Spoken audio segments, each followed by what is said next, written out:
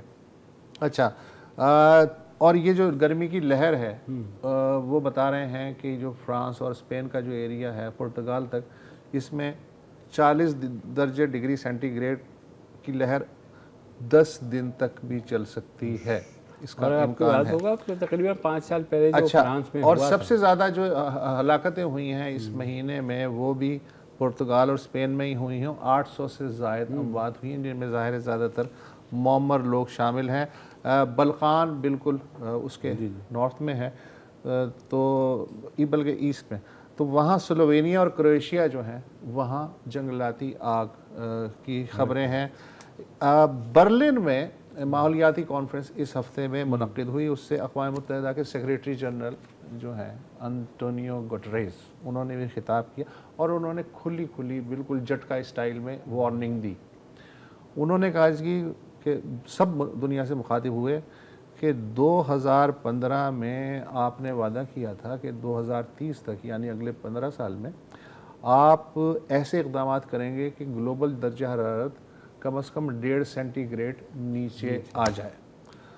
انہوں نے کہا جی یہ موقع میرے خیال میں تو اب ہاتھ سے نکل گیا ہے، اب یا تو سب مل کے کچھ کر لو یا پھر اجتماعی خودکشی کے لیے تیار ہو جاؤ۔ اللہ میرے خیال میں انسان تو اجتماعی خودکشی کر ہی رہا ہے، جب اس حالت کو پہنچ ہی گئے ظاہر ہے ہم تو نہیں کر رہے، لیکن نیچر ہمارے گلے میں رسہ آہستہ آہستہ تنگ کر رہی ہے۔ فی الحال اسے کیا کہتے ہیں، اسی پازیٹیو اسی گرما گرم نوٹ پر اجازت دیجیے، کل پھر حاضر ہوں گے۔ خدا حافظ۔ السلام علیکم۔ اگر آپ کو ہمارے شو پسند آیا ہے تو پلیز ہمارے یوٹیوب چینل کو سبسکرائب کریں، اور اگر مناسب سمجھے تو اس ویڈیو کو لائک بھی کر لیں، تو کوئی حرج نہیں ہے، اور شیئر بھی کر لیں اور کمنٹ بھی کر دیں جی، ورنہ وہ سب ایسے ہی لکھتے رہیں۔ اور یہ جو دونوں کہہ رہے ہیں یہ کر لیں جی پلیز، نہیں تو ہمیں بھی گھر جانا ہے، میں آپ کے کمپیوٹر میں نہیں رہنا 24 گھنٹے۔ صحیح بات۔